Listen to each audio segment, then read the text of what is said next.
Welcome back to Meaningful Vitality.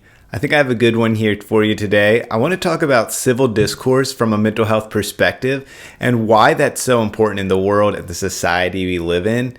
Oftentimes we will come in contact with people who we disagree with, and at times, I think we've all been there, where people try to start kind of a conflict, a conversation, or some just kind of disagreement that they're trying to either prove their point or just trying to start something that, goes south pretty quick.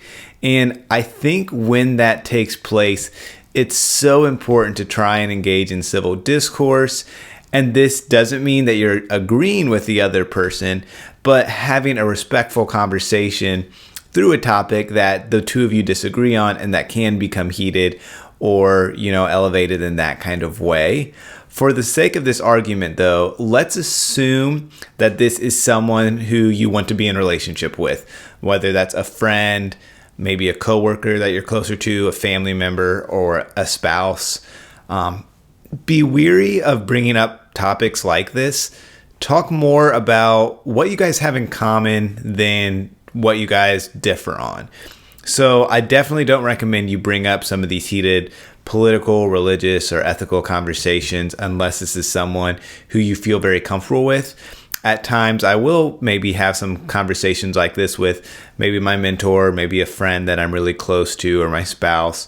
But I don't go around seeking out conversations like this just because of how heated they are, just because of how far south they can go, and it doesn't typically go well. However, people may try to bring these up, so we can't totally avoid it. When that does happen, like I said, talk about things you have in common instead of maybe going down this path. Trying to change the subject is something that you can do as well. But also, when the conversation does kind of take place, the times that you really need to kind of be wary and be ready to change the conversation is there are people out there who may try to bait you. They want to start an argument and they want it to kind of become elevated. They want you to feel bad or start some kind of argument. And those are definitely not beneficial for just about any conversation. It's so important to have a healthy and calm conversation because that's so beneficial for your mental health. Getting angry, frustrated, really elevated, that's not really good for you, the relationship. It just hurts you more than it hurts the other person. If you're getting upset with the fact that you can't change their mind or that they don't agree with you, like I just said, that affects you more than them. So just trying to be wary of that and just realizing I can't change their opinion. And anger is an okay, healthy emotion to feel. It's typically when we feel like we've been wronged. So asking yourself in these situations, how do I feel wronged right now?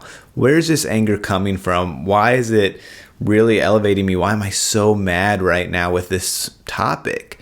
And that's some exploration that you can do. We've talked about in other videos, but just kind of trying to understand that part of you, where that comes from, giving yourself some kind of empathy, but really just realizing that's only hurting you more than them. But reminding yourself, because we said at the beginning, this is someone you want to be in a relationship with. The relationship is way more important than the topic, than the disagreement, than this kind of conversation.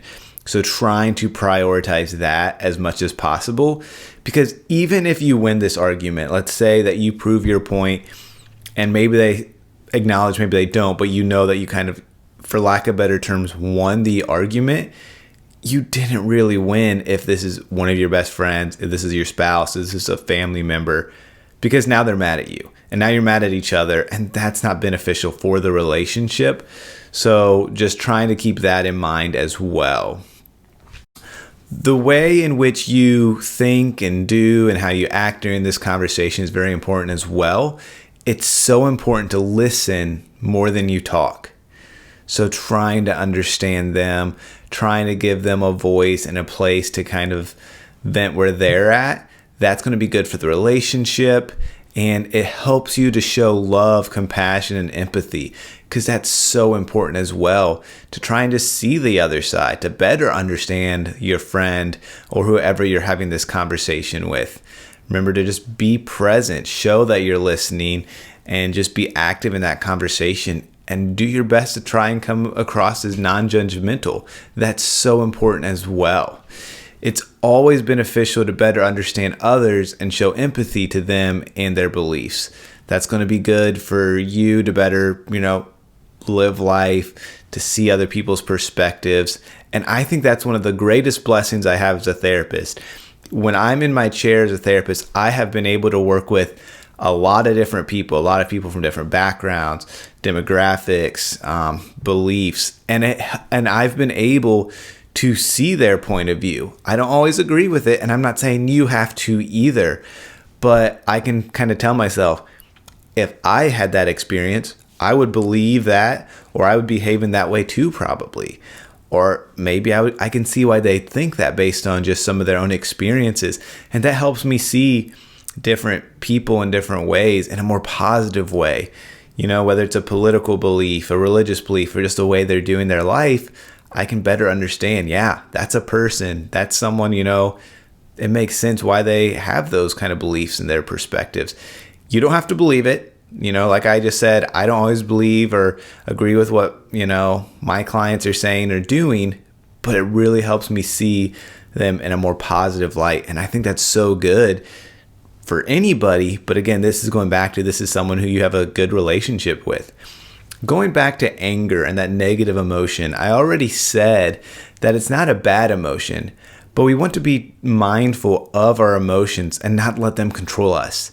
When that anger is boiling up and we just feel out of control, that really hurts us and gets us down in a negative way. And this is where kind of being present in the moment, being mindful with ourselves, our body, and what's taking place inside of us is so beneficial. But also like practicing some more meditation, mindfulness kind of activities on a day-to-day basis so we can just better understand ourselves and our emotions and what kind of goes on inside of us. It's so good for our mental health to continue to learn more about ourselves and our emotion. And just having a healthier conversation can be really good for healthy communication patterns, for healthy relationships in our life, and just building those relationships. Research is very clear. I've talked about it a lot, but those with healthier, more secure relationships in their life have better mental health, better life outcomes, and they enjoy their life more. So this is why it's so important to not try and prove your point and try to prove them wrong, but instead really trying to prioritize that relationship, even amongst a difficult conversation. And when we approach a hard conversation with an open mind, it will benefit us, not just the relationship. Because when we are listening to someone else who we disagree with and going into it with open mind, two things can take place and both are very beneficial. The first one is we're going to learn something new. When we go into a conversation with an open mind, we can possibly take something away from that person and learn something new that we never thought of. And the other side of things too is even if we still disagree, our own beliefs are now strengthened. So that's a good thing too, because now we feel even more confident with where we're at and how we see the world or whatever conversation we're kind of having here. So I'm going to say that one more time.